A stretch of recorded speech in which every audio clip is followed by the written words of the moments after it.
ਵਾਹਿਗੁਰੂ ਸਾਹਿਬ JIO.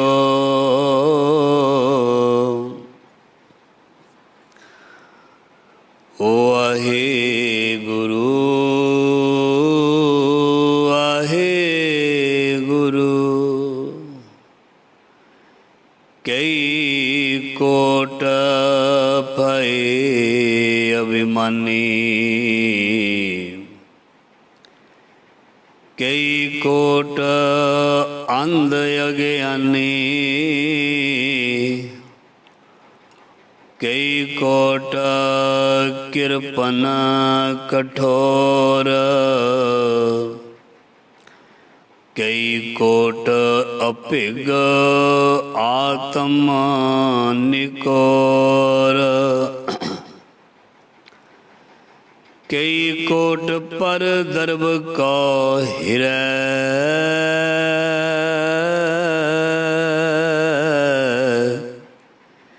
ਕਈ ਕੋਟ ਪਰ ਦੁਖ ਨਾ ਕਰੈ,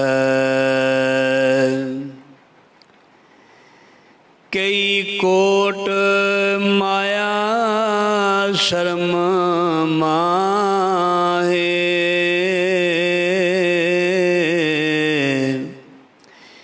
ਕਈ ਕੋਟ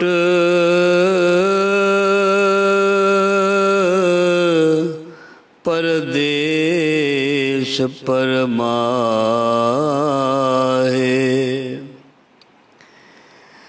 ਜਿਤ ਜਿਤ ਲਾਵਹਾ ਤਿਤ ਤਿਤ ਲਗਨਾ,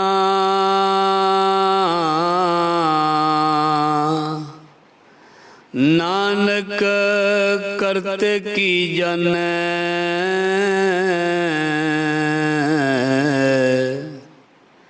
ਕਰਤਾ ਰਚਨਾ ਕਰਤਾ ਰਚਨਾ।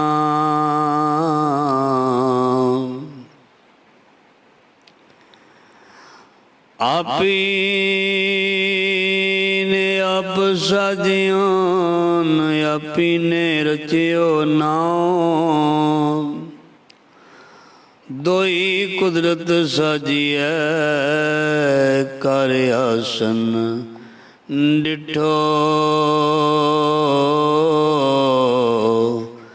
ਕਰ ਆਸਨ ਡਿਠੋ ਚਾਉ। ਜ਼ਾਹਰਾ ਜ਼ਹੂਰ ਹਾਜ਼ਰਾ ਹਜ਼ੂਰ, ਸਰਬ ਕਲਾ ਭਰਪੂਰ ਸਮਰੱਥ ਗੁਰੂ, ਲੋਕ ਪਰਲੋਕ ਦੇ ਰੱਖਿਅਕ ਭਗਤ ਵਸ਼ਲ, ਗਿਆਨ ਦਾ ਸਾਗਰ, ਸਮਰੱਥ ਪ੍ਰਤੱਖ ਸ਼ਬਦ ਗੁਰੂ,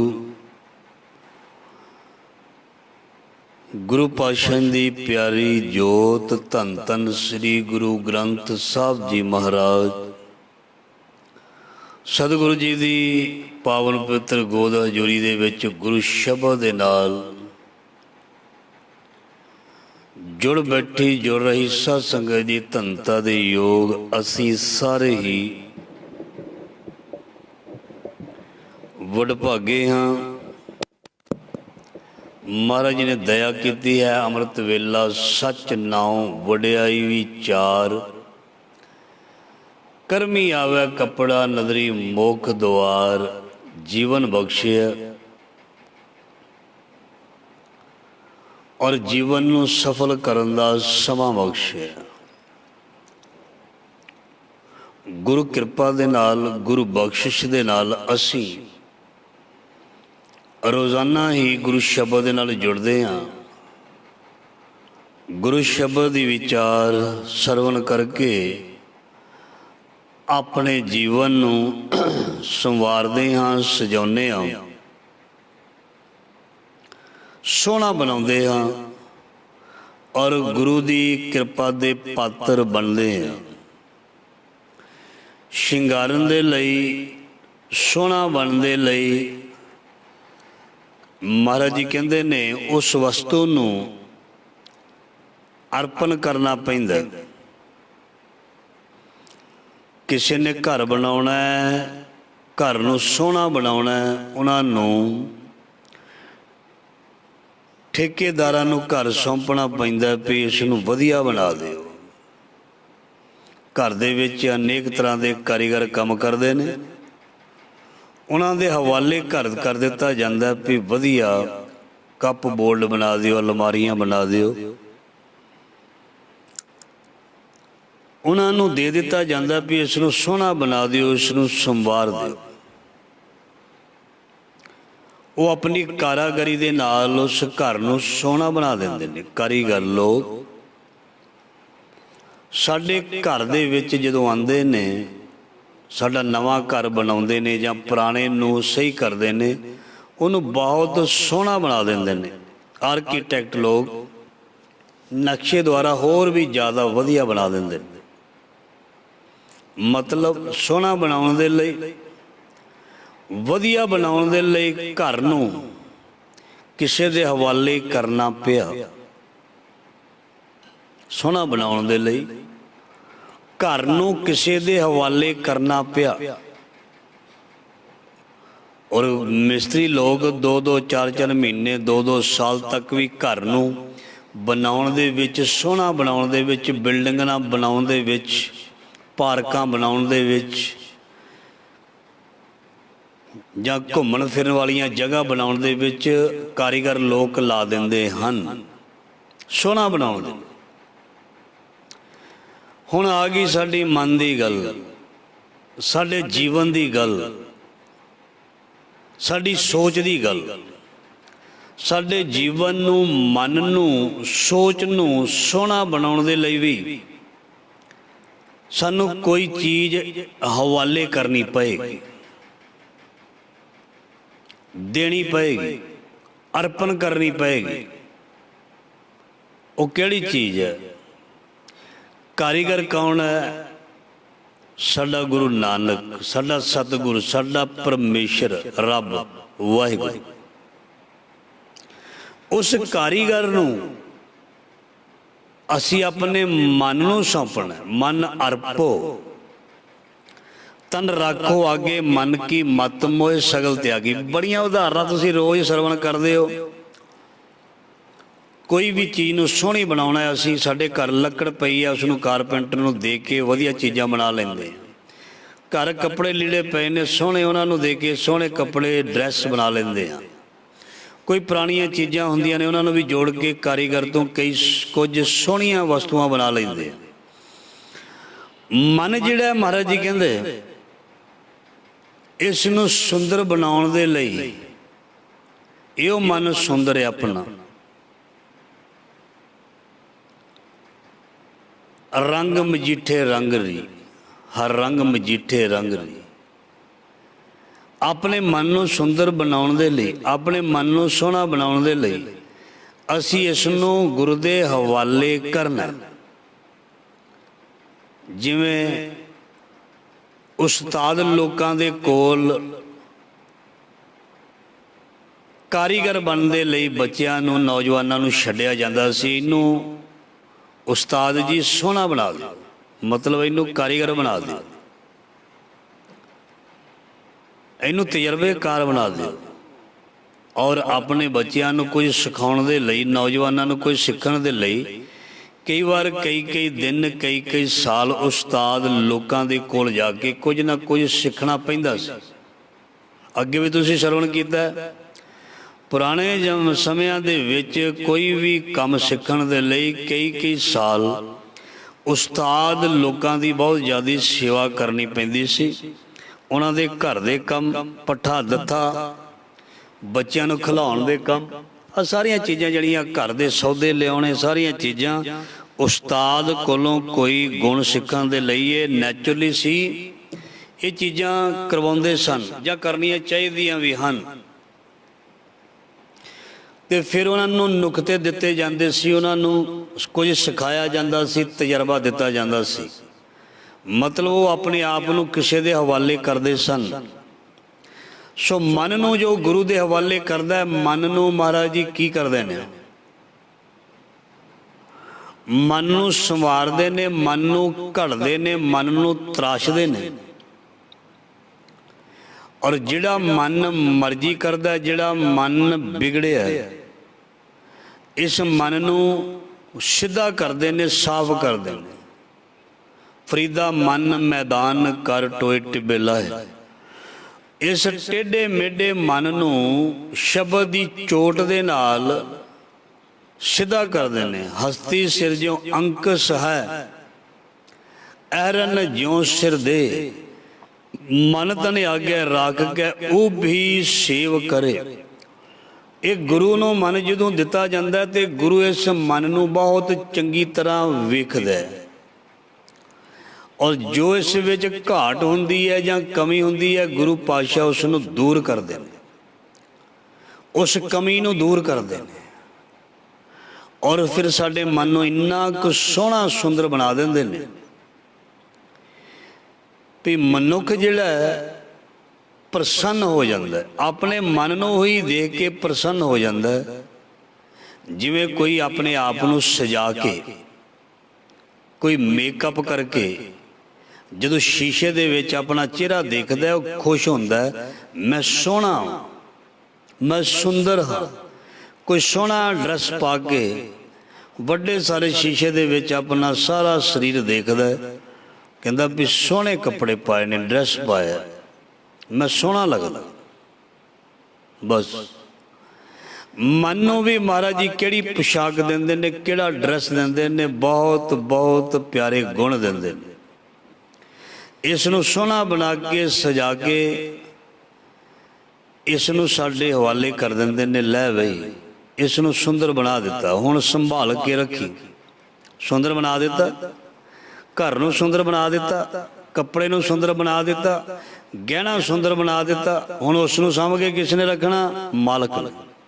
ਜਿਸ ਦਾ ਉਹ ਗਹਿਣਾ, ਜਿਸ ਦਾ ਉਹ ਘਰ ਹੈ, ਜਿਸ ਦੀ ਉਹ ਵਸਤੂ ਹੈ, ਉਸਨੇ ਉਸ ਨੂੰ ਬਹੁਤ ਅੱਛੀ ਤਰ੍ਹਾਂ ਸੰਭਾਲ ਕੇ ਰੱਖਣਾ। ਜੇ ਕੋਈ ਗਹਿਣੇ ਨੂੰ ਸੰਭਾਲ ਕੇ ਨਾ ਰੱਖੇ, ਕਈਆਂ ਦੇ ਗਹਿਣੇ ਗੁਆਚ ਜਾਂਦੇ ਨੇ।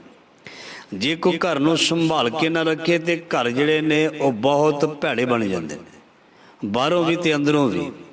ਜੇ ਕੋਈ ਖਰੀਦੀ ਹੋਈ ਮਹਿੰਗੀ ਚੀਜ਼ ਨੂੰ ਸੰਭਾਲ ਕੇ ਨਾ ਰੱਖੇ, ਉਹ ਚੀਜ਼ ਵੀ ਕੁਝ ਸਮੇਂ ਦੇ ਵਿੱਚ, ਸਾਲਾਂ, ਦਿਨਾਂ, ਮਹੀਨਿਆਂ ਦੇ ਵਿੱਚ ਖਰਾਬ ਹੋ ਜਾਂਦੀ ਹੈ, ਵਰਤਣ ਯੋਗ ਨਹੀਂ ਰਹਿੰਦੀ। ਇਸ ਕਰਕੇ ਸੰਭਾਲ ਕੇ ਰਹਿਣ ਤੇ ਰੱਖਣ ਦੀ ਬੜੀ ਜ਼ਰੂਰਤ ਹੈ।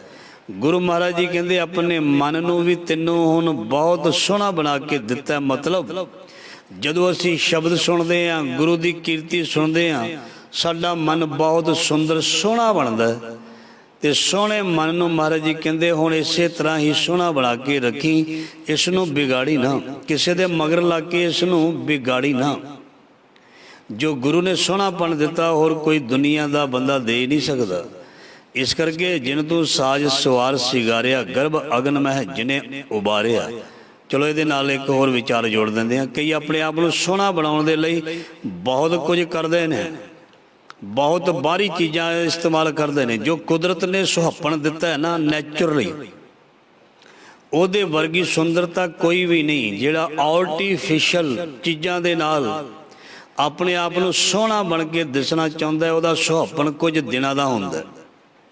ਬਾਹਰਲੀ ਜੋ ਦਿਖਾਵੇ ਵਾਲੀ ਬਣਾਵਟ ਲੱਥ ਗਈ ਤੇ ਫਿਰ ਉਸੇ ਤਰ੍ਹਾਂ ਹੀ ਚਿਹਰੇ, ਸਰੀਰ ਉਸੇ ਤਰ੍ਹਾਂ ਹੀ ਰਹਿਣੇ ਨੇ। ਇਸ ਕਰਕੇ ਜੋ ਕੁਦਰਤ ਨੇ, ਜੋ ਵਿਧਾਤਾ ਨੇ, ਜੋ ਰੱਬ ਨੇ ਸਾਨੂੰ ਸਰੀਰ, ਜੋ ਸਾਡੇ ਨੈਣ ਨਕਸ਼ ਬਣਾ ਦਿੱਤੇ ਨੈਚੁਰਲੀ, ਉਹ ਹੀ ਸਾਡੇ ਲਈ ਅੱਛੇ ਹਨ। ਇਸ ਕਰਕੇ ਆਪਣੇ ਸਰੀਰ ਨੂੰ ਸੁੰਦਰ ਬਣਾਉਣ ਦੀ ਬਜਾਏ ਜੇ ਕੋਈ ਆਪਣੇ ਮਨ ਨੂੰ ਸੁੰਦਰ ਬਣਾਏ ਨਾ, ਤੇ ਉਹਦਾ ਸਰੀਰ ਵੀ, ਚਿਹਰਾ ਵੀ ਸੁੰਦਰ ਦਿਸੇਗਾ। ਜੇ ਕਿਸੇ ਦਾ ਮੁਖ ਬਹੁਤ ਹੀ ਗੋਰਾ, ਬਹੁਤ ਹੀ ਸੋਹਣਾ, ਬੜੇ ਆਪਣੇ ਨੈਣ ਨਕਸ਼ ਤਿੱਖੇ ਨੇ, ਬਹੁਤ ਹੀ ਸੁੰਦਰ ਹੈ, ਧਿਆਨ ਦੇਣਾ। ਜੇ ਉਹਦਾ ਮਨ ਸੋਹਣਾ ਨਹੀਂ, ਜੇ ਉਹਦਾ ਮਨ ਸੋਹਣਾ ਨਹੀਂ, ਉਹਦੇ ਮਨ ਦੇ ਵਿੱਚੋਂ ਪ੍ਰੇਮ ਨਹੀਂ ਉਪਜਦਾ, ਉਹਦੇ ਮਨ ਦੇ ਵਿੱਚੋਂ ਰਸਨਾ ਦੇ ਵਿੱਚੋਂ ਰਸ ਨਹੀਂ ਟਪਕਦਾ, ਤੇ ਉਹਦੇ ਚਿਹਰੇ ਦੇ ਉੱਪਰ ਉਹਦੀਆਂ ਮੱਥੇ ਦੀਆਂ ਤਿਉੜੀਆਂ ਦੱਸ ਦਿੰਦੀਆਂ ਨੇ ਵੀ ਇਹ ਅੰਦਰੋਂ ਸੋਹਣਾ ਨਹੀਂ। जो अंदरों सोहना है बाहरों भावें उहदी दिख ना सानू वधिया लगे पर वो सचमुच खुश ते प्रसन्न हुंदा। तुसीं देखना भावें चेहरा किसी का भावें काला क्यों ना होवे पर जदों कोई खुश हुंदा है उहदा किन्ना सोहना लगदा है। ते चाहे किसी का चेहरा बहुत सुंदर होवे नैन नक्श तीखे होण पर जे उहदा गुस्से दे नाल चेहरा भरिया मत्थे दे उत्ते त्यूड़ियां वट पए होए ने ते ओह नैन नक्श भी सोहणे नहीं लगदे। लगदे ने बिल्कुल नहीं। इस करके सोहना उसनूं ही आख्या जांदा है जिहड़ा अंदरों जां जिसदा मन सोहना। इस मन नूं सुंदर सोहना कौन बनाउंदा है? साडे सतगुरु जी दी बाणी गुरबाणी विचार। और जदों गुरबाणी दी विचार असीं श्रवण करदे हां सचमुच ही मन साडा सुंदर बन जांदा है। और सुंदर चीज़ नूं हमेशा ही संभाल के मैं बेनती पहला कर रहा इस सोहणे मन नूं संभाल के रखना साडी बहुत वड्डी ड्यूटी है।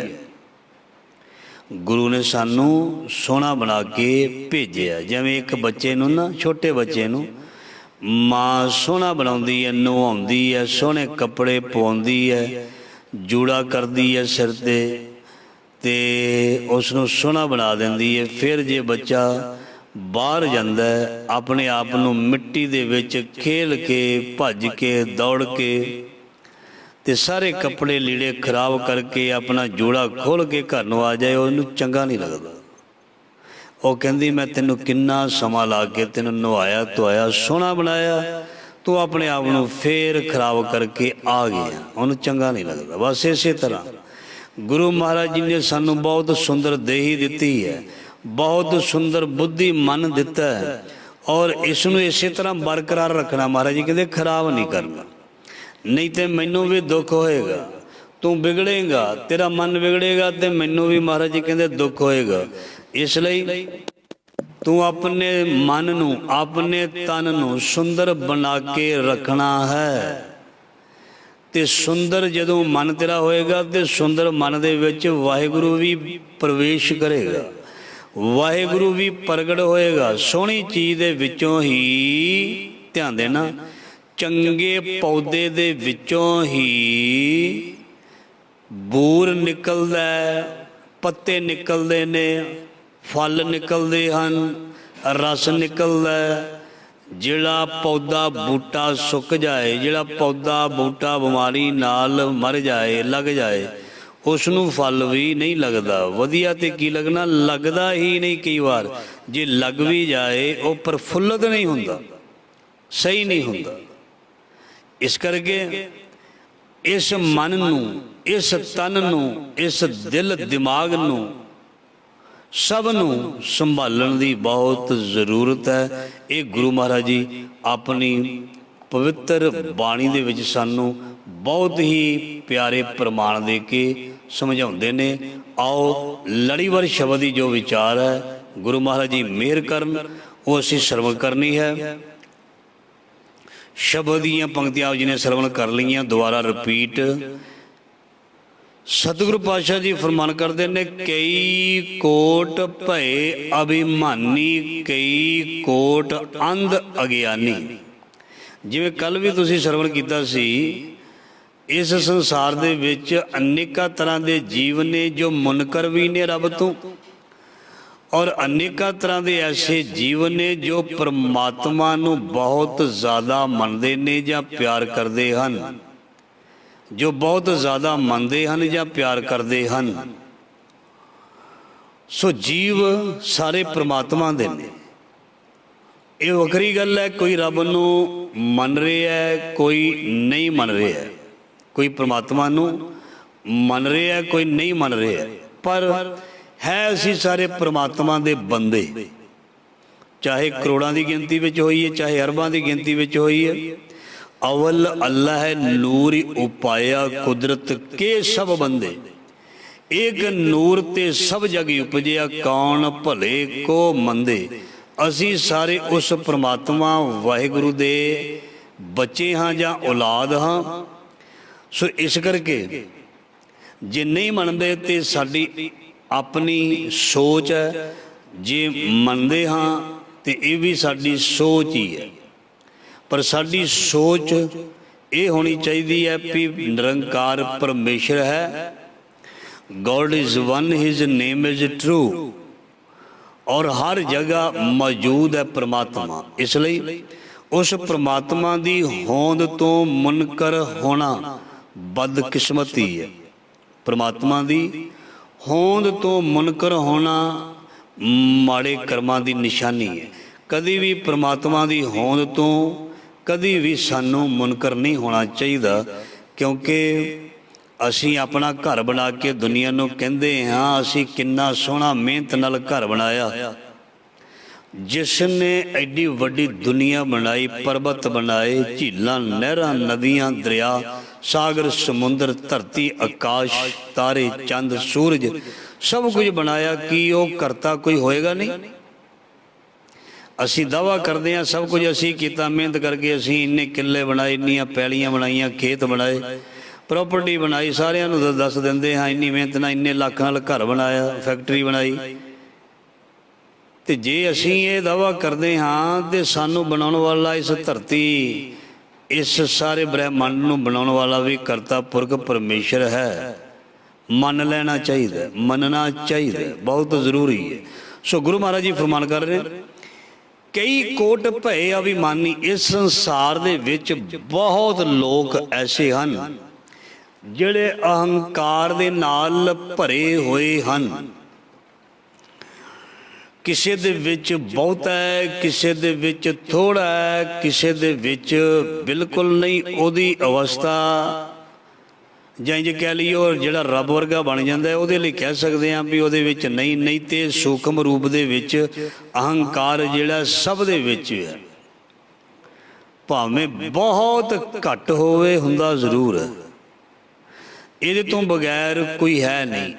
ਇੱਕ ਪੂਰਨ ਗੁਰਸਿੱਖ ਗੁਰਮੁਖ ਨੂੰ ਛੱਡ ਕੇ ਜਿਹੜੇ ਅਸੀਂ ਆਮ ਇਨਸਾਨ ਆ ਉਹਨਾਂ ਦੇ ਲਈ ਬਾਣੀ ਦੇ ਵਿੱਚ ਲਿਖਿਆ, ਹਉਮੈ ਰੋਗ ਮਾਨੁਖ ਕੋ ਦੀਨਾ, ਕਈ ਕੋਟ ਭਏ ਅਭਿਮਾਨੀ, ਕਈ ਕੋਟ ਅੰਧ ਅਗਿਆਨੀ। ਬਹੁਤ ਜ਼ਿਆਦਾ ਅਹੰਕਾਰੀ, ਬਹੁਤ ਜ਼ਿਆਦਾ ਅਭਿਮਾਨੀ ਸੰਸਾਰ ਦੇ ਵਿੱਚ ਲੋਕ ਵਿਚਰ ਰਹੇ ਹਨ, ਔਰ ਕਈ ਕੋਟ ਅੰਧ ਅਗਿਆਨੀ। ਹਜ਼ਾਰਾਂ, ਲੱਖਾਂ, ਕਰੋੜਾਂ, ਅਰਬਾਂ ਦੀ ਗਿਣਤੀ ਦੇ ਵਿੱਚ ਲੋਕ ਬਹੁਤ ਜ਼ਿਆਦਾ ਸੁਚੇਤ ਹਨ, ਐਜੂਕੇਟਡ ਜਾਂ ਪੜ੍ਹੇ ਲਿਖੇ ਹਨ, ਔਰ ਕਰੋੜਾਂ ਦੀ ਗਿਣਤੀ ਦੇ ਵਿੱਚ ਅਣਗਿਣਤ ਹੀ ਜਾਹਲ। ਜਾਹਲ ਉਸ ਨੂੰ ਨਹੀਂ ਕਹਿੰਦੇ ਵੀ ਜਿਹਨੇ ਪੜ੍ਹਾਈ ਨਾ ਕੀਤੀ ਹੋਵੇ, ਕਿਤੇ ਉਹਨੂੰ ਜਾਹਲ ਕਹੀ ਜਾਓ, ਨਹੀਂ। ਨਿਯਮ ਮੁਤਾਬਕ, ਕੁਦਰਤ ਮੁਤਾਬਕ, ਗੁਰੂ ਮੁਤਾਬਕ, ਚਾਹੇ ਕੋਈ ਅਨਪੜ੍ਹ ਹੈ ਚਾਹੇ ਕੋਈ ਪੜ੍ਹਿਆ ਲਿਖਿਆ, ਦੋਵੇਂ ਹੀ ਸਿਆਣੇ ਹਨ। ਹਾਂ, ਜਾਹਲ, ਗਵਾਰ, ਅਨਪੜ੍ਹ ਅਸਲ ਦੇ ਵਿੱਚ ਉਹ ਹੈ ਜੋ ਸਿਆਣਾ ਹੋ ਕੇ ਸਿਆਣੀ ਗੱਲ ਨਾ ਕਰੇ, ਚਾਹੇ ਉਹ ਕੋਈ ਸਕੂਲ ਵਿੱਚ ਗਿਆ ਹੈ ਚਾਹੇ ਨਹੀਂ ਗਿਆ। ਜੋ ਸਿਆਣਾ ਹੋ ਕੇ ਸਿਆਣੀ ਗੱਲ ਨਾ ਕਰੇ ਉਸ ਨੂੰ ਜਾਹਲ ਕਿਹਾ ਜਾ ਸਕਦਾ ਹੈ, ਉਸ ਨੂੰ ਅਨਪੜ੍ਹ ਕਿਹਾ ਜਾ ਸਕਦਾ ਹੈ। ਜੋ ਬਹੁਤ ਸਿਆਣੀ ਗੱਲ ਕਰਦਾ, ਭਾਵੇਂ ਉਹ ਨਹੀਂ ਪੜ੍ਹਿਆ ਲਿਖਿਆ, ਜੋ ਬਹੁਤ ਹੀ ਵਧੀਆ ਢੰਗ ਦੇ ਨਾਲ ਜੀਵਨ ਜਿਉਂਦਾ, ਉਹ ਸਿਆਣਾ ਹੁੰਦਾ। ਮਤਲਬ ਪੜ੍ਹੇ ਲਿਖੇ ਨੂੰ ਹੀ ਸਿਆਣਾ ਕਿਹਾ ਜਾਂਦਾ। ਅਸੀਂ ਕੇਵਲ ਸਿਆਣਾ ਉਸ ਨੂੰ ਮੰਨਦੇ ਹਾਂ ਜਿਸ ਨੇ ਕਲਾਸਾਂ ਕੀਤੀਆਂ ਹੁੰਦੀਆਂ, ਸ਼ਾਇਦ ਉਹੀ ਐਜੂਕੇਟਡ ਹੁੰਦਾ। ਨਹੀਂ, ਸੰਸਾਰ ਦਾ ਗਿਆਨ ਰੱਖਣਾ, ਰਿਸ਼ਤੇਦਾਰੀਆਂ ਨੂੰ ਨਿਭਾਉਣਾ ਉਹਦਾ ਗਿਆਨ ਰੱਖਣਾ, ਸਮਾਜ ਦੇ ਵਿੱਚ ਕਿਸ ਤਰ੍ਹਾਂ ਚੱਲਣਾ ਗਿਆਨ ਰੱਖਣਾ, ਆਪਣੇ ਆਪ ਨੂੰ ਸੰਸਾਰ ਦੇ ਵਿੱਚ ਕਿਵੇਂ ਤੋਰਨਾ, ਕਿਵੇਂ ਬੋਲਣਾ, ਕਿਵੇਂ ਬੈਠਣਾ, ਕਿਵੇਂ ਵਰਤਣਾ, ਇਹ ਜਿਹੜੇ ਸਾਰੀ ਚੀਜ਼ ਹੈ ਇਹ ਸਿਆਣੇ ਲੋਕਾਂ ਦੀ ਗੱਲ ਹੈ। ਤੇ ਇਹ ਸਿਆਣਪ ਜਿਸ ਵਿੱਚ ਹੈ ਉਸ ਨੂੰ ਅਸੀਂ ਪੜ੍ਹਿਆ ਲਿਖਿਆ ਕਹਿ ਸਕਦੇ ਹਾਂ, ਭਾਵੇਂ ਉਹ ਇੱਕ ਵੀ ਕਲਾਸ ਨਾ ਪੜ੍ਹਿਆ ਹੋਵੇ। ਸੋ ਇਸ ਲਈ ਦੁਨੀਆ ਦੇ ਵਿੱਚ ਮਹਾਰਾਜ ਜੀ ਕਹਿੰਦੇ ਕਈ ਕੋਟ ਅੰਧ ਅਗਿਆਨੀ, ਬਹੁਤ ਜ਼ਿਆਦਾ ਅੰਧੇ ਲੋਕ, ਮਤਲਬ ਗਿਆਨ ਤੋਂ ਵੀ ਹੋਣੇ ਹਨ, ਔਰ ਕਈ ਗਿਆਨ ਹੁੰਦੇ ਹੋਏ ਵੀ ਗੁਸਤਾਖੀ ਮਾਫ। ਕਈਆਂ ਨੂੰ ਸਭ ਕੁਝ ਪਤਾ ਵੀ ਆਹ ਚੀਜ਼ ਚੰਗੀ ਨਹੀਂ, ਉਹ ਫਿਰ ਵੀ ਉਸ ਚੀਜ਼ ਨੂੰ ਕਰਦੇ ਨੇ, ਉਹ ਵੀ ਅਗਿਆਨੀ ਅੰਧੇ ਨੇ। ਜਦੋਂ ਸਾਨੂੰ ਕਿਸੇ ਚੀਜ਼ ਦੇ ਬਾਰੇ ਪਤਾ ਲੱਗ ਜਾਂਦਾ ਵੀ ਇਹ ਚੀਜ਼ ਨੁਕਸਾਨਦੇਹ ਹੈ, ਇਹ ਚੀਜ਼ ਮੇਰੇ ਜੀਵਨ ਨੂੰ, ਮੇਰੇ ਤਨ ਨੂੰ, ਮੇਰੇ ਮਨ ਨੂੰ, ਮੇਰੇ ਘਰ ਨੂੰ ਖਰਾਬ ਕਰੇਗੀ, ਤੇ ਜੇ ਕੋਈ ਪੜ੍ਹਿਆ ਲਿਖਿਆ ਬੰਦਾ ਵੀ ਸ਼ਰਾਬ ਪੀ ਜਾਂਦਾ, ਬੋਤਲਾਂ ਦੀਆਂ ਬੋਤਲਾਂ, ਉਹ ਪੜ੍ਹਿਆ ਲਿਖਿਆ ਕਹਦਾ ਉਹਦੇ ਅੰਨਾ, ਉਹਦੇ ਅਗਿਆਨੀ ਹੈ। ਆਪ ਵੀ ਮਰੇਗਾ ਤੇ ਆਪਣੇ ਟੱਬਰ ਨੂੰ ਵੀ ਮਾਰੇਗਾ, ਉਹ ਵੀ ਤੜਫਦੇ ਰਹਿਣਗੇ ਪਿੱਛੋਂ। ਜਿਹੜਾ ਇੱਕ ਨਸ਼ਾ ਹੀ ਖਾਈ ਜਾਂਦਾ ਹੈ, ਬਹੁਤ ਪੜ੍ਹਿਆ ਲਿਖਿਆ, ਬੜਾ ਐਜੂਕੇਟਡ, ਉਹ ਕਾਹਦਾ ਪੜ੍ਹਿਆ ਲਿਖਿਆ ਜੀ? ਜੋ ਆਪਣੇ ਤਨ ਨੂੰ ਖਾ ਖਾ ਕੇ ਖਰਾਬ ਕਰ ਰਿਹਾ ਹੈ, ਉਹ ਕਾਹਦਾ ਪੜ੍ਹਿਆ ਲਿਖਿਆ? ਖਾਣ ਬਹਿ ਜੇ ਤੇ ਮੁੜ ਕੇ ਉੱਠੇ ਹੀ ਨਾ, ਖਾਣ ਦੇ ਪਿੱਛੇ ਹੀ ਖਤਮ ਹੋ ਜਾਏ, ਉਹ ਸੂਝਵਾਨ ਨਹੀਂ, ਉਹ ਪੜ੍ਹਿਆ ਲਿਖਿਆ ਨਹੀਂ। ਜਿਸ ਨੂੰ ਆਪਣੀ ਸੋਝੀ ਨਹੀਂ, ਆਪਣੇ ਤਨ, ਆਪਣੇ ਮਨ ਦਾ ਖਿਆਲ ਨਹੀਂ, ਉਹ ਕਿਵੇਂ ਸਿਆਣਾ? ਇਸ ਕਰਕੇ ਉਹ ਵੀ ਅੰਨਾ ਹੈ, ਉਹ ਸਭ ਕੁਝ ਜਾਣਦਾ ਹੋਇਆ ਵੀ ਅੰਨਾ ਹੈ, ਅਗਿਆਨੀ ਹੈ। ਮਹਾਰਾਜ ਜੀ ਕਹਿੰਦੇ ਜਿਸ ਨੇ ਬੈਲੈਂਸ ਨਹੀਂ ਜੀਵਨ ਦੇ ਵਿੱਚ ਰੱਖਿਆ, ਜਿਸ ਨੇ ਆਪਣੇ ਆਪ ਤੇ ਕਾਬੂ ਨਹੀਂ ਰੱਖਿਆ, ਜਿਸ ਨੇ ਆਪਣੀ ਤ੍ਰਿਸ਼ਨਾ ਨੂੰ ਅਜੇ ਤੱਕ ਵਿਸ਼ਰਾਮ ਨਹੀਂ ਦਿੱਤਾ, ਅਜੇ ਤੱਕ ਦੌੜਾਈ ਜਾਂਦਾ, ਆ ਵੀ ਕਰਨਾ, ਆ ਵੀ ਚੀਜ਼ ਭੋਗ ਲੈਣੀ ਹੈ, ਤੇ ਮਹਾਰਾਜ ਜੀ ਕਹਿੰਦੇ ਉਹ ਵੀ ਤੇ ਅੰਨਾ ਹੀ ਹੈ, ਉਹ ਵੀ ਤੇ ਅਗਿਆਨੀ ਹੈ। ਇਸ ਕਰਕੇ ਇਸ ਸੰਸਾਰ ਦੇ ਵਿੱਚ ਇੱਕ ਤੇ ਉਹ ਨੇ ਜਿਹੜੇ ਨੈਚੁਰਲੀ ਅੰਨੇ ਤੇ ਅਗਿਆਨੀ ਨੇ, ਤੇ ਇੱਕ ਉਹ ਵੀ ਨੇ ਜਿਨ੍ਹਾਂ ਨੂੰ ਸਭ ਕੁਝ ਪਤਾ ਹੈ। ਬਾਣੀ ਵਿੱਚ ਲਿਖਿਆ, ਜਾਣ ਬੂਝ ਕੇ ਬਾਵਰੇ ਤੇ ਕਾਜ ਵਿਗਾਰਿਓ। ਭਗਤ ਕਬੀਰ ਜੀ ਨੇ ਵੀ ਬਾਣੀ ਦੇ ਵਿੱਚ ਫਰਮਾਨ ਕੀਤਾ ਹੈ, ਮਨ ਜਾਣਤ ਸਭ ਬਾਤ, ਜਾਣਤ ਹੀ ਔਗਣ ਕਰੇ, ਕਾਹੇ ਕੀ ਕੁਸ਼ਲਾਤ। ਕਾਹਦਾ ਇੰਟੈਲੀਜੈਂਟ, ਕਾਹੇ ਕੀ ਕੁਸ਼ਲਾਤ, ਕਾਹਦੀ ਚਲਾਕੀ। ਹਾਥ ਦੀਪ ਕੋਏ ਪਰੇ, ਤੂੰ ਹੱਥ ਵਿੱਚ ਰੌਸ਼ਨੀ ਦੀਪਕ ਦੀਵਾ ਲੈ ਕੇ ਤੁਰਿਆ ਜਾ ਰਿਹਾ ਹੈ, ਤੇ ਫਿਰ ਜੇ ਤੂੰ ਹਨੇਰੇ ਵਿੱਚ ਡਿੱਗ ਜਾਏ, ਫਿਰ ਤੂੰ ਕਿਤੇ ਖੱਡ ਵਿੱਚ, ਕਿਤੇ ਟੋਏ ਵਿੱਚ ਡਿੱਗ ਜਾਏ, ਤੇ ਫਿਰ ਗਿਆਨ ਦਾ ਫਾਇਦਾ ਕੀ? ਬੜੇ ਬੜੇ ਮੈਂ ਪੜ੍ਹੇ ਲਿਖੇ ਦੇਖੇ ਨੇ, ਗੁਸਤਾਖੀ ਬਹੁਤ ਸਾਰਿਆਂ ਦੀ ਗੱਲ ਨਹੀਂ ਹੁੰਦੀ, ਉਹ ਆਪਣੇ ਜੀਵਨ ਨੂੰ ਨਸ਼ਾ ਖਾ ਖਾ ਕੇ ਬਰਬਾਦ ਕਰ ਦਿੱਤਾ, ਉਹਨਾਂ ਨੇ ਝਗੜੇ ਕਰ ਕਰਕੇ ਬਰਬਾਦ ਕਰ ਦਿੱਤਾ। ਫਿਰ ਸੋਚੀਦਾ ਵੀ ਇਹ ਬੰਦਾ ਇੰਨਾ ਵਿਦਿਆ, ਇਹਦੇ ਕੋਲ ਇੰਨਾ ਪੜ੍ਹਿਆ ਲਿਖਿਆ, ਇਹ ਤੇ ਮੂਰਖ ਹੈ। ਇਹ ਕਾਹਦਾ ਪੜ੍ਹਿਆ ਲਿਖਿਆ ਜਿਸ ਨੂੰ ਇਹ ਨਹੀਂ ਪਤਾ ਵੀ ਇਸ ਚੀਜ਼ ਨੇ ਮੈਨੂੰ ਤੇ ਮੇਰੇ ਪਰਿਵਾਰ ਬੱਚਿਆਂ ਨੂੰ ਬਰਬਾਦ ਕਰਕੇ ਰੱਖ ਦੇਣਾ ਹੈ, ਮੈਨੂੰ ਆਰਥਿਕ ਤੌਰ ਤੇ ਇਸ ਨੇ ਨਕਾਰਾ ਕਰ ਦੇਣਾ, ਪਰ ਫਿਰ ਵੀ ਉਹ ਚੀਜ਼ ਨੂੰ ਛੱਡ ਨਹੀਂ ਰਹੇ। ਇਸ ਕਰਕੇ ਉਹ ਵੀ ਅੰਨੇ ਨੇ, ਉਹ ਗਿਆਨੀ ਨੇ। ਸੋ ਪਾਤਸ਼ਾਹ ਜੀ ਫਰਮਾਨ ਕਰ ਰਹੇ ਨੇ, ਕਈ ਕੋਟ ਕਿਰਪਨ ਕਠੋਰ, ਕਈ ਕੋਟ ਅਭਿਗ ਆਤਮ ਨਿਕੋਰ। ਕਿਰਪਨ ਦਾ ਮਤਲਬ ਹੁੰਦਾ ਸੂਮ, ਕਠੋਰ ਦਾ ਮਤਲਬ ਹੁੰਦਾ ਪੱਥਰ ਵਰਗਾ। ਸੰਸਾਰ ਦੇ ਵਿੱਚ ਮਹਾਰਾਜ ਜੀ ਕਹਿੰਦੇ ਬਹੁਤ ਸਾਰੇ ਐਸੇ ਨੇ ਜੋ ਪੱਥਰ ਦਿਲ ਹਨ, ਨਰਮ ਵੀ ਬਹੁਤ ਨੇ, ਕਿਰਪਾਲੂ ਵੀ ਬਹੁਤ ਨੇ, ਦਿਆਲੂ ਵੀ ਹਨ, ਪਰ ਇਹਨਾਂ ਦੇ ਬਜਾਏ ਜਿਹੜੇ ਦੂਸਰੇ ਨੇ ਕਠੋਰ ਸੂਮ ਪੱਥਰ ਦਿਲ, ਮਹਾਰਾਜ ਜੀ ਕਹਿੰਦੇ ਉਹਨਾਂ ਦੀ ਗਿਣਤੀ ਵੀ ਅਣਗਿਣਤ ਹੈ, ਬੇਅੰਤ ਹੈ, ਕਰੋੜਾਂ ਨੇ। ਕਈ ਕੋਟ ਕਿਰਪਨ ਕਠੋਰ, ਪੱਥਰ ਦਿਲ ਤੇ ਸੂਮ ਹਨ। ਪੱਥਰ ਦਿਲ ਕੌਣ ਹੈ? ਜਿਹਦੇ ਅੰਦਰ ਬਿਲਕੁਲ ਦਇਆ ਪੈਦਾ ਨਹੀਂ ਹੁੰਦੀ। ਜਿਸ ਨੇ ਦੂਸਰੇ ਤੇ ਦਇਆ ਤੇ ਕੀ ਕਰਨੀ ਹੈ, ਮੈਂ ਪਹਿਲਾਂ ਬੇਨਤੀ ਕੀਤੀ, ਉਹ ਆਪਣੇ ਤੇ ਦਇਆ ਨਹੀਂ ਕਰਦਾ, ਆਪਣੇ ਆਪ ਨੂੰ ਨਹੀਂ ਸਮਝ ਪਾਉਂਦਾ। ਸਾਰੀ ਜ਼ਿੰਦਗੀ ਮੈਂ ਆਪਣੇ ਆਪ ਨੂੰ ਸੰਵਾਰਨਾ ਸੀ, ਆਪਣੇ ਆਪ ਨੂੰ ਸੁਧਾਰਨਾ ਸੀ, ਆਪਣੇ ਆਪ ਨੂੰ ਸੁੰਦਰ ਬਣਾ ਕੇ ਰੱਖਣਾ ਸੀ, ਅੰਦਰੋਂ ਤੇ ਬਾਹਰੋਂ ਬੈਲੈਂਸ ਰੱਖਣਾ ਸੀ।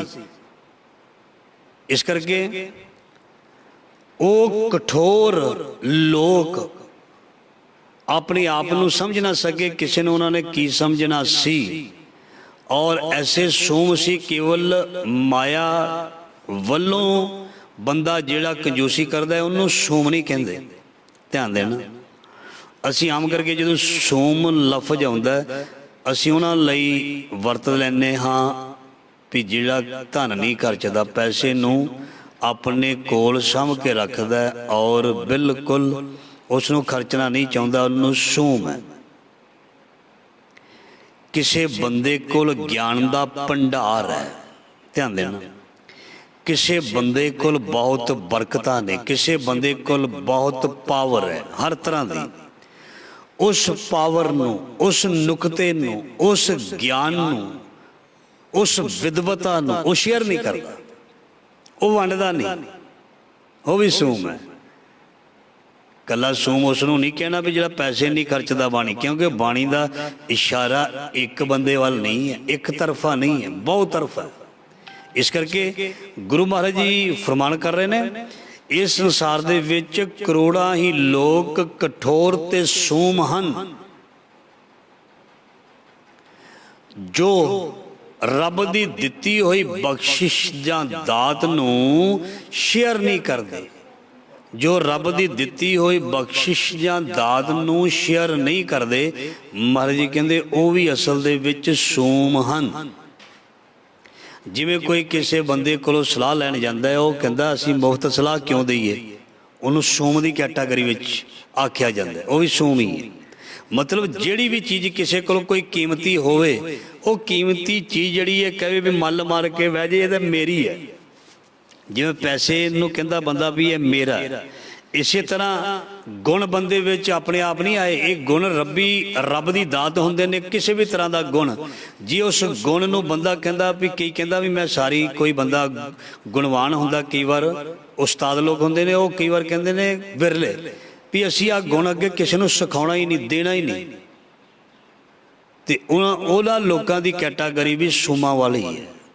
जो भी रब दी दित्ती हुई दात है, जो शेयर कर सकता है, वंड सकता है, महाराज जी कहते उसनूं वंडना चाहिए, चाहे धन दौलत है। दुनी चंद ने इन्ना कुछ इकट्ठा कर लिया सी, ते फिर उन्होंने ज्ञान होया सी गुरु पातशाह तो भी नाल ते सोई नहीं जाती, ते फिर यह भी ज्ञान होया सी भी नाल सब कुछ जिन्ना मैं जोड़िया नाल जा भी सकता, जिन्ना जोड़िया नाल बिल्कुल नहीं जाता, पर जिन्ना जोड़िया सारा कुछ नाल जा भी सकता, जे इसनूं असीं अपने कर्म दे विच लै आईए, जे इसनूं अपने कर्म दे विच लै आईए। देखो सिंपल जी उदाहरण देने आ, सौखी समझ लग जाएगी। किसी दे कोल बहुत रुपया है, उस रुपये नूं कोई ओ एजुकेशन दे वल कोई विद्यालय बना के, कोई बिरध आश्रम बना के, कोई हस्पताल बना के, और कोई फ्री सेवा दे विच किसी भी तरह की कोई चीज़ बना के जदों जनता नूं अर्पण कर दे, सदा लई वो बंदा जिउंदा रह गया। उस सदा लई ओहदी जिहड़ी ओ कमाई सी जिहड़ी है सदा लई ओहदे नाल रहेगी, इत्थे भी नाल रहेगी ते उत्थे भी नाल रहेगी, इत्थे भी ओहदी जय जयकार होएगी, और दरगाह दे विच भी लिखिया जाएगा भी इसने भले कर्म दे लई अपनी कमाई हुई पूंजी नूं लाया। इस करके वो जिहड़ा कर्म है चंगे पासे खर्च कीती जिहड़ी माया, वो भी जिहड़ी है सफल होगी, वो भी साडा कर्म बन गया।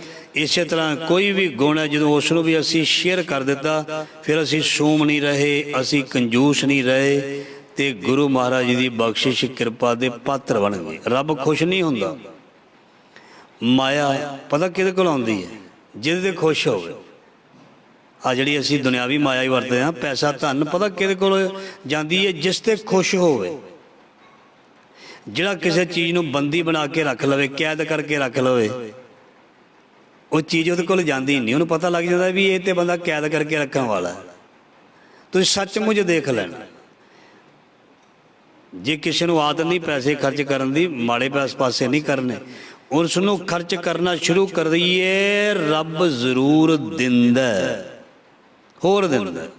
कभी भी नहीं हो सकता भी वो देगा नहीं, पर यह नहीं भी उसका इस्तेमाल गलत होवे।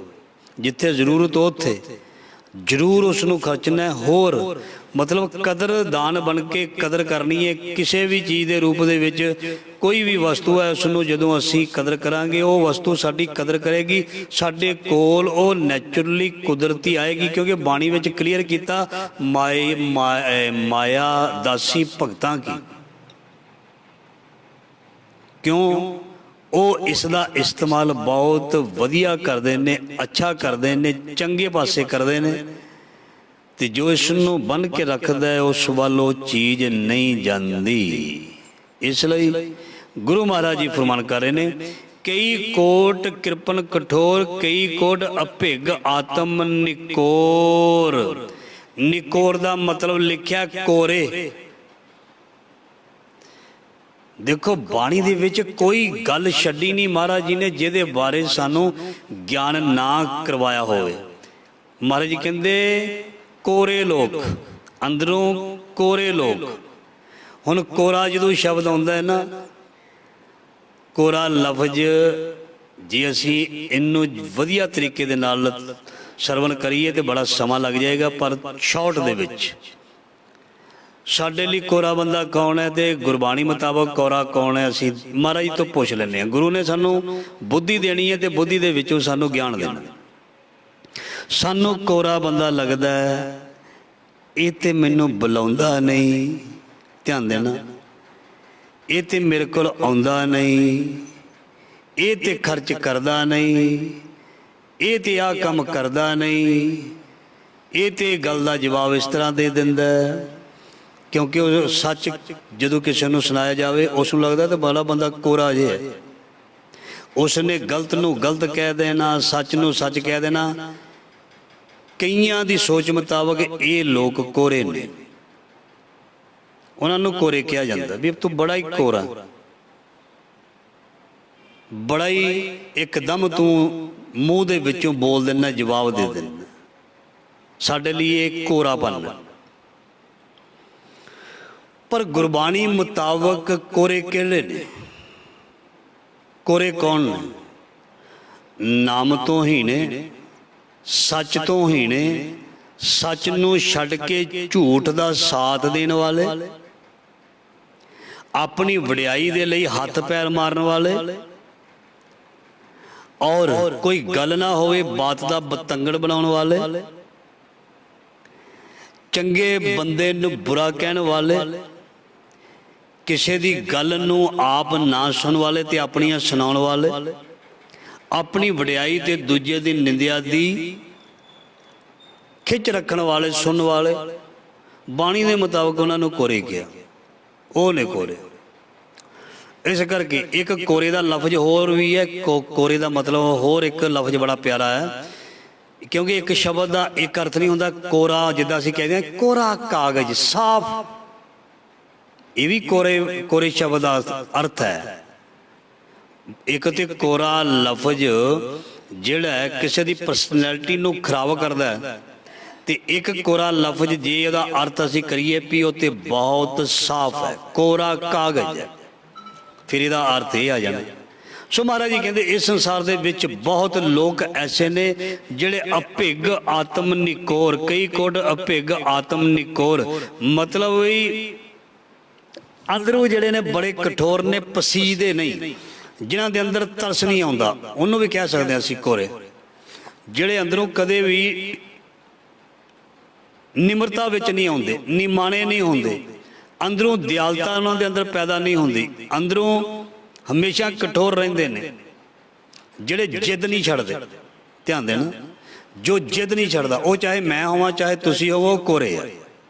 जो कहते नहीं जी बस इसे तरह करना, इत्थे बाणी विच बिल्कुल लिखिया जिहड़े अंदरों पसीजदे नहीं, जिहड़े अंदरों मतलब के मोमदिल नहीं होंदे, ढलदे नहीं, उन्होंने कोरे कहा जाता है। जंज भी कह सकते हैं जिहड़े अंदरों पसीज जाते ने, अंदरों मोमदिल हो जाते हैं, दूजे दी गलती नूं माफ़ कर देंदे ने, दूजे दे नाल फिर मेल मिलाप रख लेंदे ने, वो बंदे कोरे नहीं। जिहड़े जिद रखते हैं, जिहड़े हमेशा ईर्खा ते नफरत रखते हैं, उन्होंने कोरे क्या बाणी दे विच।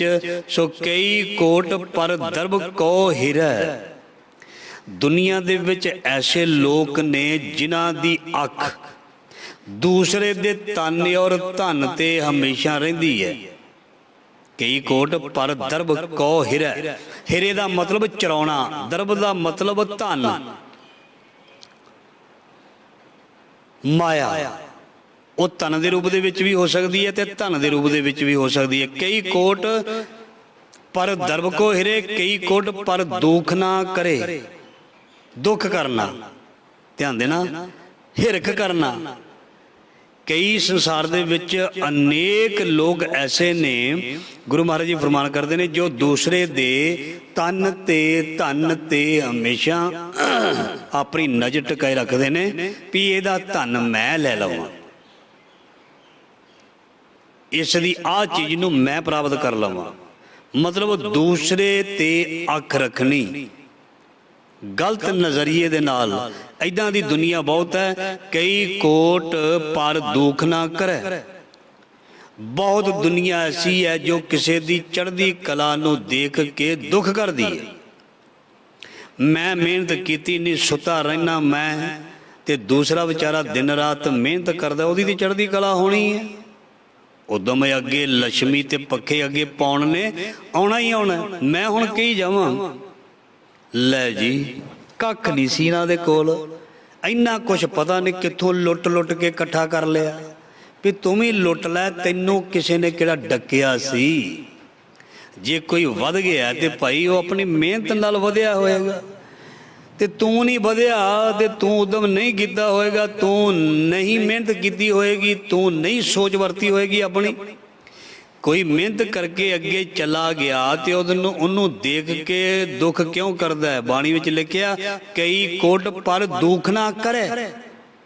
ਦੂਸਰੇ ਨੂੰ ਦੇਖ ਕੇ ਖੁਸ਼ ਹੋਣਾ, ਮਹਾਰਾਜ ਜੀ ਕਹਿੰਦੇ ਨੇ ਇਹ ਹੈ ਗੁਰਮੁਖ ਦੀ ਨਿਸ਼ਾਨੀ। ਦੂਸਰੇ ਦੀ ਚੜ੍ਹਦੀ ਕਲਾ ਨੂੰ ਦੇਖ ਕੇ ਸੜਨਾ, ਭੁੱਜਣਾ, ਈਰਖਾ ਕਰਨੀ, ਇਹ ਹੈ ਰੋਗੀ ਬੰਦੇ ਦੀ ਨਿਸ਼ਾਨੀ। ਸਮਝ ਲੈਣਾ ਬਹੁਤ ਵੱਡਾ ਰੋਗੀ ਹੈ ਉਹ, ਬਹੁਤ ਵੱਡਾ। ਤੇ ਆਪਣੇ ਰੋਗ ਦੇ ਨਾਲ ਉਹ ਖੁਦ ਖਤਮ ਹੋਏਗਾ। ਧਿਆਨ ਦੇਣਾ, ਕਿਸੇ ਦੇ ਨਾਲ ਨਫ਼ਰਤ ਕਰਨ ਵਾਲਾ, ਜਿਸ ਦੇ ਨਾਲ ਨਫ਼ਰਤ ਕਰੀਦੀ ਉਹਨੂੰ ਥੋੜ੍ਹਾ ਪਤਾ ਹੁੰਦਾ। ਜਿਸ ਨਾਲ ਮੈਂ ਈਰਖਾ ਕਰਦਾ ਉਹਨੂੰ ਤਾਂ ਪਤਾ ਹੀ ਨਹੀਂ। ਮੈਂ ਕਿਸੇ ਨਾਲ ਈਰਖਾ ਕਰ ਰਿਹਾ, ਕਿਸੇ ਲਈ ਸੜ ਭੁੱਜ ਰਿਹਾ, ਤੇ ਨੁਕਸਾਨ ਕਿਹਦਾ ਹੋ ਰਿਹਾ? ਉਹ ਤੇ ਮੇਰਾ ਹੋ ਰਿਹਾ। ਉਹਨੂੰ ਕੀ ਫਰਕ ਹੈ? ਇਸ ਕਰਕੇ ਗੁਰਮਤ ਦੇ ਅਨੁਸਾਰ ਆਪਣੇ ਤਨ ਤੇ ਮਨ ਨੂੰ ਖਰਾਬ ਕਰਕੇ ਰੱਖ ਲੈਂਦਾ ਉਹ ਬੰਦਾ ਜਿਹੜਾ ਦੂਸਰੇ ਨੂੰ ਦੇਖ ਕੇ ਦੁੱਖ ਕਰਦਾ, ਈਰਖਾ ਕਰਦਾ ਜਾਂ ਨਫ਼ਰਤ ਕਰਦਾ। ਪਰ ਮਹਾਰਾਜ ਜੀ ਕਹਿੰਦੇ ਗਿਆਨ ਨਾ ਹੋਣ ਕਰਕੇ ਨਾ ਬਹੁ ਗਿਣਤੀ ਇਸ ਚੱਕਰ ਵਿੱਚ ਪਈ ਹੋਈ ਹੈ। ਕਈ ਕੋਟ ਪਰ ਦੁੱਖ ਨਾ ਕਰੇ। ਬਹੁਤ ਦੁੱਖ ਕਰਦੇ ਨੇ, ਬਹੁਤ ਨਿੰਦਿਆ ਕਰਦੇ ਨੇ, ਬਹੁਤ ਦੂਜਿਆਂ ਨੂੰ ਮਾੜਾ ਬੋਲਦੇ ਨੇ। ਆਪ ਉਹ ਚੀਜ਼ ਕਰ ਨਹੀਂ ਸਕਦੇ ਤੇ ਦੂਸਰੇ ਨੂੰ ਕਰਦੇ ਨੂੰ ਦੇਖ ਨਹੀਂ ਸਕਦੇ। ਜੰਝ ਵੀ ਇੱਕ ਕਹਾਵਤ ਆਉਂਦੀ ਪੰਜਾਬੀ ਦੀ, ਆਪ ਕੁਚੱਜੀ ਤੇ ਵਿਹੜੇ ਨੂੰ ਮੱਤਾਂ। ਤੇ ਬਾਣੀ ਦੇ ਵਿੱਚ ਵੀ ਇਹਦੇ ਨਾਲ ਹੀ ਰਲਦੀ ਇੱਕ ਪੰਕਤੀ ਹੈ ਇੱਦਾਂ ਦੇ ਪ੍ਰਮਾਣ ਵਾਲੀ, ਆਪ ਨਾ ਦੇ ਚੁਰੂ ਭਰ ਪਾਣੀ ਤੈ ਨਿੰਦੇ ਜੇ ਗੰਗਾ ਨੀ। ਆਪ ਦੇ ਕਹਿੰਦੇ ਇੱਕ ਚੂੜੀ ਕਿਸੇ ਨੂੰ ਪਾਣੀ ਨਹੀਂ ਪਿਲਾ ਸਕਦਾ। ਧਿਆਨ ਦੇਣਾ, ਆਪ ਕੋਈ ਧਰਮ ਕਰਮ ਲਈ ਕੁਛ ਵੀ ਨਹੀਂ ਕੀਤਾ ਤੇ ਦੂਸਰੇ ਨੂੰ ਕੋਈ ਕਰਮ ਕਰਦੇ ਨੂੰ ਦੇਖ ਕੇ ਉਹਨੂੰ ਨਿੰਦਦਾ। ਆਪ ਨਾ ਦੇ ਚੁਰੂ ਭਰ ਪਾਣੀ ਤੈ ਨਿੰਦੈ ਜੇ ਗੰਗਾ ਨਹੀਂ। ਕੋਈ ਬਹੁਤ ਪਰਉਪਕਾਰੀ, ਚੰਗੇ ਸੁਭਾਅ ਵਾਲਾ, ਸਮਾਜ ਸੇਵਕ, ਦੂਜਿਆਂ ਦਾ ਭਲਾ ਕਰਨ ਵਾਲਾ, ਸਪੋਰਟ ਕਰਨ ਵਾਲਾ, ਹੈਲਪ ਕਰਨ ਵਾਲਾ, ਉਹਨੂੰ ਦੇਖ ਕੇ ਭੁੱਜੀ ਜਾਣਾ, ਈਰਖਾ ਕਰੀ ਜਾਣੀ। ਤੇ ਮਹਾਰਾਜ ਜੀ ਕਹਿੰਦੇ ਇਹ ਅਗਿਆਨੀ ਲੋਕ ਤੇ ਮੂਰਖਾਂ ਦੀ ਨਿਸ਼ਾਨੀ ਹੈ। ਇੱਦਾਂ ਦੀ ਗਿਣਤੀ ਵਾਲੇ ਲੋਕ ਵੀ ਬਹੁਤ ਹਨ। ਤਾਂ ਹੀ ਮੈਂ ਸ਼ੁਰੂ ਵਿੱਚ ਬੇਨਤੀ ਕੀਤੀ ਸੀ, ਆਪਣੇ ਆਪ ਦੀ ਪਹਿਚਾਣ ਨਹੀਂ ਅਜੇ ਤੱਕ ਆਈ ਤੇ ਕਿਸੇ ਦੀ ਕਿੱਦਾਂ ਆ ਜਾਏਗੀ। ਕਈ ਕੋਟ ਮਾਇਆ ਸ਼ਰਮ ਮਾਹੇ, ਮਹਾਰਾਜ ਜੀ ਫਰਮਾਨ ਕਰਦੇ ਨੇ ਕਰੋੜਾਂ ਹੀ ਲੋਕ ਮਾਇਆ ਦੀ ਪ੍ਰਾਪਤੀ ਦੇ ਲਈ ਦਿਨ ਰਾਤ ਇਕੱਠੀ ਕਰਨ ਦੇ ਲਈ ਇੱਕ ਕਰ ਦਿੰਦੇ ਨੇ। ਮਾਇਆ ਨੂੰ ਇਕੱਠੀ ਕਰਨ ਦੇ ਲਈ ਮਿਹਨਤ ਕਰਨ ਨੂੰ ਨਹੀਂ ਆਖਿਆ। ਮਹਾਰਾਜ ਜੀ ਕਹਿੰਦੇ ਤੂੰ ਮਿਹਨਤ ਕਰ, ਇਹ ਨਹੀਂ ਵੀ ਦਿਨ ਰਾਤ ਇਕੱਠੀ ਕਰਨ ਦੇ ਲਈ ਮਿਹਨਤ ਕਰਨੀ, ਨਹੀਂ। ਉਹਨੂੰ ਜਿੰਨੀ ਕਿ ਤੈਨੂੰ ਗੁਜ਼ਰਾਨ ਜ਼ਰੂਰਤ ਹੈ ਉਹਨੂੰ ਖਰਚਣ ਦੇ ਲਈ ਤੂੰ ਮਿਹਨਤ ਕਰ। ਕਈ ਮਹਾਰਾਜ ਜੀ ਕਹਿੰਦੇ ਮਿਹਨਤ ਕਰਦੇ ਨੇ ਵੀ ਹੋਰ ਜੁੜ ਜਾਏ, ਹੋਰ ਜੁੜ ਜਾਏ, ਹੋਰ ਜੁੜ ਜਾਏ। ਦੁਨੀਆ ਦਾ ਖਿਆਲ ਹੀ ਨਹੀਂ ਰਹਿੰਦਾ। ਕਈ ਕੁੱਟ ਮਾਇਆ ਸ਼ਰਮ ਮਾਹੇ, ਮਤਲਬ ਵੀ ਦਿਨ ਰਾਤ ਇੱਕ ਕਰ ਦਿੰਦੇ ਨੇ, ਕਹਿੰਦੇ ਵੀ ਹੋਰ ਮੈਨੂੰ ਚਾਹੀਦੀ ਹੈ। ਮੇਰੇ ਚਾਚੇ ਦਾ ਜਿਹੜਾ ਮੁੰਡਾ ਹੈ ਨਾ, ਉਹਦੇ ਕੋਲ ਤੇ ਇੰਨੇ ਕਿੱਲੇ ਆ ਗਏ ਨੇ, ਮੈਂ ਵੀ ਉਹਦੇ ਤੋਂ 2 ਵੱਧ ਲੈਣੇ ਨੇ। ਫਲਾਣੇ ਨੇ ਤੇ ਇੰਨੀਆਂ ਚੀਜ਼ਾਂ ਬਣਾ ਲਈਆਂ, ਮੈਂ ਉਹਦੇ ਤੋਂ ਵੱਧ ਕੇ 1 ਮੰਜ਼ਿਲ ਹੋਰ ਕੋਠੀ ਉੱਪਰ ਪਾਣੀ ਹੈ। ਇੱਦਾਂ ਦੀ ਸੋਚ ਜਿਸ ਦੀ ਹੈ, ਮਹਾਰਾਜ ਜੀ ਕਹਿੰਦੇ ਉਹ ਤੇ ਫਿਰ ਆਪਣੀ ਜ਼ਿੰਦਗੀ ਨੂੰ ਖਰਾਬ ਕਰੇਗਾ। ਸੋ ਬਹੁਤ ਦੁਨੀਆ ਦੇ ਵਿੱਚ ਐਸੇ ਨੇ ਜੋ ਕੇਵਲ ਮਾਇਆ ਨੂੰ ਇਕੱਠੀ ਕਰਨ ਦੇ ਲਈ ਹੀ ਮਿਹਨਤ ਜਾਂ ਮਜ਼ਦੂਰੀ ਜਾਂ ਸਾਰਾ ਦਿਨ ਲੱਗੇ ਰਹਿੰਦੇ ਨੇ। ਇਕੱਠੀ ਕਰਨ ਦੇ ਲਈ ਨਹੀਂ ਅਸੀਂ ਲੱਗਣਾ, ਅਸੀਂ ਗੁਜ਼ਰਾਨ ਦੇ ਲਈ, ਕਰਮ ਕਰਨ ਦੇ ਲਈ, ਆਪਣਾ ਪਰਿਵਾਰ ਚਲਾਉਣ ਦੇ ਲਈ ਇਸ ਨੂੰ ਪ੍ਰਾਪਤ ਕਰਨਾ, ਨਾ ਕਿ ਇਕੱਠੇ ਕਰ ਕਰਕੇ ਆਪਣੀ ਸਾਰੀ ਜ਼ਿੰਦਗੀ ਹੀ ਮਾਇਆ ਦੇ ਲੇਖੇ ਲਾ ਦੇਣੀ ਹੈ। ਮਾਇਆ ਦੇ ਲੇਖੇ ਲਾਣੀ ਜਾਂ ਗੁਰੂ ਦੇ ਲੇਖੇ, ਇਹ ਤੈਨੂੰ ਗੁਰੂ ਤੋਂ ਸੋਝੀ ਮਿਲੇਗੀ ਗੁਰੂ ਸ਼ਬਦ ਦੀ ਵਿਚਾਰ ਰਾਹੀਂ। ਆਖਰੀ ਪੰਕਤੀਆਂ, ਕਈ ਕੋਟ ਪ੍ਰਦੇਸ਼ ਭਰਮਾਏ। ਪ੍ਰਦੇਸ਼ ਦਾ ਮਤਲਬ ਹੁੰਦਾ ਵੀ ਦੂਜਾ ਦੇਸ਼। ਇੱਥੇ ਦੂਜਾ ਦੇਸ਼ ਇਹ ਨਹੀਂ ਕਹਿਣਾ ਵੀ ਅਸੀਂ ਇੰਡੀਆ ਦੇ ਵਿੱਚ ਆ ਤੇ ਦੂਜੇ ਲੋਕ ਬਾਹਰ ਫੋਰਨ ਕੰਟਰੀਜ਼ ਦੇ ਵਿੱਚ, ਉਹਨਾਂ ਨੂੰ ਕਿਹਾ ਵੀ ਪ੍ਰਦੇਸ਼ ਭਰਮਾਏ। ਜੇ ਅਸੀਂ ਸਿੱਧੇ ਅਰਥ ਕਰੀਏ ਤੇ ਇਹੀ ਕਹਾਂਗੇ ਵੀ ਅਸੀਂ ਲੋਕ ਇੱਥੇ ਬੈਠੇ ਹਾਂ, ਕੋਈ ਲੋਕ ਪ੍ਰਦੇਸ਼ ਵਿੱਚ ਜਾ ਕੇ ਇੱਧਰ ਉੱਧਰ ਘੁੰਮ ਰਹੇ ਨੇ। ਗੱਲ ਉਸ ਪ੍ਰਦੇਸ਼ ਦੀ ਨਹੀਂ ਕੀਤੀ। ਇੱਕ ਦੇਸ਼ ਹੈ ਜਿੱਥੋਂ ਅਸੀਂ ਆਏ ਹਾਂ, ਔਰ ਇੱਕ ਇਹ ਦੇਸ਼ ਹੈ ਜਿੱਥੇ ਅਸੀਂ ਪ੍ਰਦੇਸ਼ ਵਿੱਚ ਬੈਠੇ ਹਾਂ। ਇਸ ਦੇਸ਼ ਨੂੰ ਪ੍ਰਦੇਸ਼ ਕਿਹਾ ਜਾਂਦਾ ਤੇ ਇਸ ਦੇਸ਼ ਵਿੱਚ ਰਹਿਣ ਵਾਲਾ ਹਰ ਬੰਦਾ ਪਰਦੇਸੀ ਹੈ, ਆਪਣਾ ਨਹੀਂ ਦੇਸ਼। ਮਨ ਪਰਦੇਸੀ ਵੇ ਪਿਆਰੇ, ਮਨ ਨੂੰ ਸਾਨੂੰ ਮਹਾਰਾਜ ਜੀ ਨੇ ਪਰਦੇਸੀ ਕਿਹਾ। ਜਿਹਦਾ ਆਪਣਾ ਦੇਸ਼ ਨਾ ਹੋਵੇ ਉਹਨੂੰ ਪਰਦੇਸੀ ਕਹਿੰਦੇ ਨੇ। ਮਹਾਰਾਜ ਜੀ ਕਹਿੰਦੇ ਮਨ ਪਰਦੇਸੀ ਵੇ ਪਿਆਰੇ, ਆਓ ਘਰੇ। ਤੂੰ ਆਪਣੇ ਦੇਸ਼ ਨੂੰ ਮੁੜਨਾ ਵਾਪਸ। ਗੌਰ ਨਿਮਾਣੀ ਛੱਡ ਕਰੇ ਨਿਕਰਿਆ ਕਰ ਆਓ, ਤੂੰ ਆਪਣੇ ਘਰ ਵਾਪਸ ਜਾਣਾ। ਇਸ ਕਰਕੇ ਇਹ ਤੇਰਾ ਦੇਸ਼ ਨਹੀਂ, ਤੂੰ ਪਰਦੇਸੀ ਹੈ। ਸੋ ਮਹਾਰਾਜ ਜੀ ਕਹਿੰਦੇ ਕਈ ਕੋਟ ਪ੍ਰਦੇਸ਼ ਭਰਮਾਏ। ਇਸ ਪ੍ਰਦੇਸ਼ ਦੇ ਵਿੱਚ ਆ ਕੇ ਮਾਇਆ ਦੇ ਪਿੱਛੇ ਲੱਗ ਕੇ ਭਰਮ ਜਾਂਦੇ ਨੇ। ਅਸੀਂ ਆਪਣੇ ਅਕਾਲ ਪੁਰਖ ਦਾ ਦੇਸ਼ ਜਿਸ ਨੂੰ ਕਹਿੰਦੇ ਨੇ ਧਨ ਸੋ ਦੇਸ਼ ਜਹਾਂ ਤੂੰ ਵਸਿਆ। ਮੇਰੇ ਸੱਜਣ ਮੀਤ ਮਰਾਰੇ ਜੀਓ, ਬੇਗਮਪੁਰਾ ਸ਼ਹਿਰ ਕੋ ਨਾਮ, ਚਾਹੇ ਉਹ ਅੰਦਰੋਂ ਪ੍ਰਗਟ ਹੁੰਦਾ, ਚਾਹੇ ਕੋਈ ਹੋਰ ਤਰੀਕੇ ਨਾਲ ਸੋਚੇ। ਉਹ ਦੇਸ਼ ਬਾਹਰ ਵੀ ਹੋ ਸਕਦਾ ਹੈ, ਉਹ ਦੇਸ਼ ਅੰਦਰ ਵੀ ਹੋ ਸਕਦਾ ਹੈ। ਅੰਦਰ ਬਸੇ ਬਾਹਰ ਪੀਓ ਹੋਈ।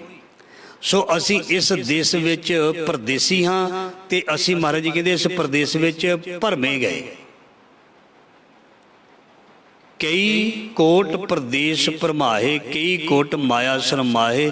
ਜਿਤ ਜਿਤ ਲਾਵੋ ਤਿਤ ਤਿਤ ਲਗਨਾ, ਨਾਨਕ ਕਰਤੇ ਕੀ ਜਾਣੇ ਕਰਤਾ ਰਚਨਾ। ਜਿਤ ਜਿਤ ਲਾਵੈ ਤਿਤ ਤਿਤ ਲਗੇ, ਸਿਆਣਪ ਸਭ ਜਾਲੀ। ਸੋ ਇਹ ਮਾਲਕ ਜਿੱਥੇ ਲਾਏਗਾ ਉੱਥੇ ਸਾਨੂੰ ਲੱਗਣਾ ਚਾਹੀਦਾ, ਜਾਂ ਬੰਦਾ ਲੱਗ ਜਾਂਦਾ। ਜਿਤ ਜਿਤ ਲਾਵੋ ਤਿਤ ਤਿਤ ਲਗਨਾ। ਅਸੀਂ ਗੁਰੂ ਕੋਲੋਂ ਰੋਜ਼ ਹੀ ਕਿੰਨੀਆਂ ਸੋਹਣੀਆਂ ਵਿਚਾਰਾਂ ਸਰਵਣ ਕਰਦੇ ਹਾਂ। ਸੋ ਜੋ ਮਹਾਰਾਜ ਜੀ ਸਾਨੂੰ ਕਹਿੰਦੇ ਨੇ ਫਿਰ ਉਹਦੇ ਲੱਗ ਜਾਣਾ ਚਾਹੀਦਾ। ਜਿਤ ਜਿਤ ਲਾਓ, ਜਿਵੇਂ ਜਿਵੇਂ ਤੁਸੀਂ ਸਾਨੂੰ ਮਹਾਰਾਜ ਜੀ ਪ੍ਰੇਰਨਾ ਦਿਓਗੇ, ਗੁਰਮਤਿ ਸਾਨੂੰ ਸਿਖਾਓਗੇ, ਸਾਨੂੰ ਸਿੱਖਣੀ ਚਾਹੀਦੀ ਹੈ ਤੇ ਸਾਨੂੰ ਉਸ ਮੁਤਾਬਕ ਉੱਧਰ ਲੱਗ ਜਾਣਾ ਚਾਹੀਦਾ। ਗੁਰੂ ਚੰਗੇ ਪਾਸੇ ਲਾਉਂਦਾ, ਚੰਗੀਆਂ ਗੱਲਾਂ ਸਿੱਖ ਲੈਣੀਆਂ ਚਾਹੀਦੀਆਂ ਨੇ। ਜਿਤ ਜਿਤ ਲਾਵੋ ਤਿਤ ਤਿਤ ਲਗਨਾ, ਨਾਨਕ ਕਰਤੇ ਕੀ ਜਾਣੇ ਕਰਤਾ ਰਚਨਾ। ਉਸ ਕਰਤਾਰ ਦੀ ਰਚਨਾ ਦਾ ਕੋਈ ਅੰਤ ਨਹੀਂ। ਉਸ ਦੀ ਬਣਾਈ ਹੋਈ ਇਹ ਕਾਇਨਾਤ ਸ੍ਰਿਸ਼ਟੀ ਨੂੰ ਸਮਝਣਾ ਕੋਈ ਸੌਖੀ ਗੱਲ ਨਹੀਂ ਹੈ। ਇਸ ਕਰਕੇ ਉਹ ਆਪਣੀ ਰਚਨਾ ਉਸਨੇ ਆਪ ਹੀ ਰਚੀ ਤੇ ਆਪ ਹੀ ਰਚਨਾ ਨੂੰ ਦੇਖ ਕੇ ਉਹ ਖੁਸ਼ ਹੋ ਰਿਹਾ, ਪ੍ਰਸੰਨ ਹੋ ਰਿਹਾ। ਇਸ ਕਰਕੇ ਉਹਦੀ ਰਚਨਾ ਦਾ ਕੋਈ ਅੰਤ ਨਹੀਂ, ਉਸ ਬੇਅੰਤ ਦਾ ਕੋਈ ਅੰਤ ਨਹੀਂ। ਜੁੜਾਂਗੇ ਤੇ ਉਹ ਸਾਨੂੰ ਸਮਝਾ ਦੇਗਾ, ਉਹ ਸਾਨੂੰ ਜਨਾ ਦੇਗਾ, ਉਹ ਸਾਨੂੰ ਰਾਹ ਦੇ ਦੇਗਾ। ਇਹ ਸੀ ਅੱਜ ਦੇ ਲੜੀਵਾਰ ਸ਼ਬਦ ਦੀ ਵਿਚਾਰ, ਜੋ ਗੁਰੂ ਗ੍ਰੰਥ ਸਾਹਿਬ ਜੀ ਦੇ ਅੰਗ 275 ਦੇ ਉੱਪਰ ਅੰਕਿਤ ਸ਼ਬਦ ਹੈ। ਉਸ ਦੀ ਵਿਚਾਰ ਪ੍ਰਮਾਣ ਸਹਿਤ ਗੁਰੂ ਮਹਾਰਾਜ ਜੀ ਨੇ ਸੇਵਾ ਲਈ ਹੈ। ਸੋ ਆਪ ਜੀ ਗੁਰੂ ਦੀ ਗੋਦ ਵਿੱਚ ਬੈਠ ਕੇ ਦੇਸ਼ ਪ੍ਰਦੇਸ਼ ਸੰਗਤਾਂ ਸਰਵਣ ਕਰ ਰਹੇ ਹੋ, ਸਭ ਦਾ ਬਹੁਤ ਬਹੁਤ ਧੰਨਵਾਦ। ਜ਼ਰੂਰ ਸਰਵਣ ਕਰਿਆ ਕਰੋ। ਬੜੇ ਪਿਆਰੇ ਪ੍ਰਮਾਣ ਬਾਣੀ ਦੇ ਵਿੱਚ ਮੈਨੂੰ ਤੁਹਾਨੂੰ ਸਤਿਗੁਰੂ ਜੀ ਦਿੰਦੇ ਨੇ ਤੇ ਜੀਵਨ ਅੱਛਾ ਬਣੇਗਾ, ਪੱਕਾ ਬਣੇਗਾ, ਪੱਕਾ। ਇਹ ਮਨ ਵਿੱਚ ਬਿਠਾ ਲੈਣਾ, ਬਹੁਤ ਸੋਹਣਾ ਜੀਵਨ ਬਣੇਗਾ। ਇਹ ਸੱਚ ਕਹਿ ਰਹੇ ਹਾਂ। ਸੋ ਕੱਲ ਦੇ ਸ਼ਬਦ ਦੀ ਵਿਚਾਰ ਆਰੰਭ ਹੋਏਗੀ। ਕਈ ਕੋਟ ਸਿੱਧ ਜਤੀ ਜੋਗੀ, ਕਈ ਕੋਟ ਰਾਜੇ ਰਸ ਭੋਗੀ। ਸੋ ਇੰਨੀ ਸੇਵਾ ਪ੍ਰਵਾਨ ਕਰਨੀ, ਭੁੱਲਾਂ ਚੁੱਕਾਂ ਦੇਖੀਵਾਂ। ਫਤਿਹ ਬੁਲਾਓ। ਵਾਹਿਗੁਰੂ ਜੀ ਕਾ ਖਾਲਸਾ, ਵਾਹਿਗੁਰੂ ਜੀ ਕੀ ਫਤਿਹ।